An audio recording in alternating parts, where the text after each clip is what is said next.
want to support you anymore. And that's not easy if you see people make that switch in less than 1 year. Some people made that switch for me in less than 3 months. They went from I will help you to nah, you're the big man. You don't need my help. You don't need my attention. You see what I'm saying? Same people, same person, but they changed. Yeah, sure, you can give me advice. That doesn't mean I'm going to take your advice, but you can say what you're saying. I won't stop you from talking because everybody has an opinion, but that doesn't mean I need to take your advice. I will tell you, don't load grinder. That's great. You guys are funny.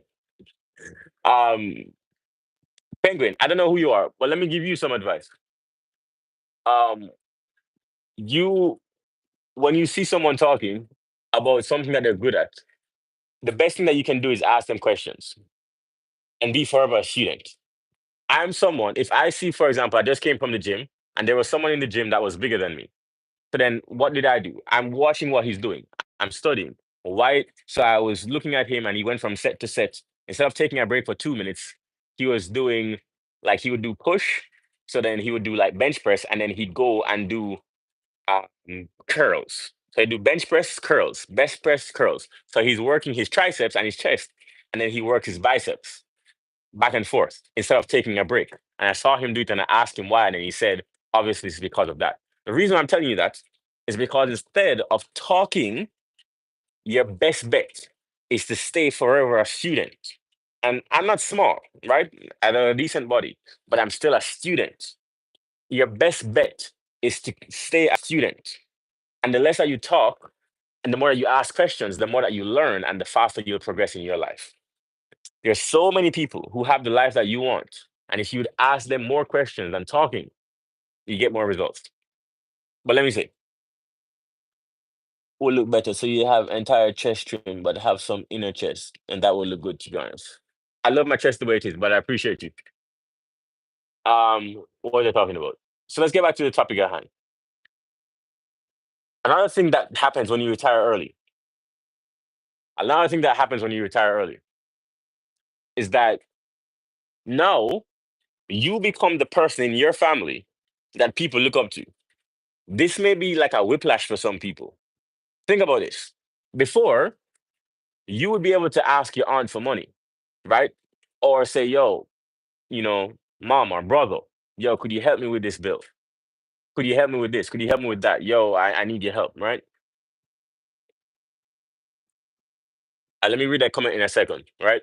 Randomly finding my life, that's the best way that we meet each other. That means it's fate, right?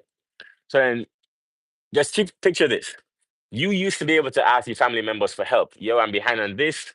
I need some money for that. You used to be able to do that. No, once you become that person in your family, you can't ask anybody for money.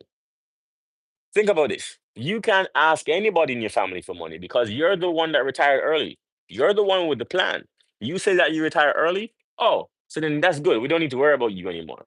And you paint a target on your back because you become the person that if you ever ask somebody for money, what happens? It means you don't got your shit together. But here's what happens in reverse. Everybody can ask you for money and for advice. Do you understand what I'm saying? Everybody now comes to you. So let me tell you what happens. Everybody spends their money in Christmas buying Christmas gifts, right? They buy Valentine's Day gifts, they buy birthday presents. Everybody spends their money in December, and then what happens in January? Everybody comes to you for help. Hey, bro, I overspent in Christmas. Do you think you could loan me $500? Hey, bro, do you think you could do this for me? I need some help. You see what I'm saying? No, you become the anchor for everybody in your family. You become that person. So then, once you become that anchor, what happens? Now that becomes a lonely path. Many people aren't prepared for that. You see what I'm saying? So once you become that anchor for everybody else, you have to be prepared to wear that crown. There's a saying, heavy is the head that wears the crown, and that's what you are. You set yourself up as the anchor.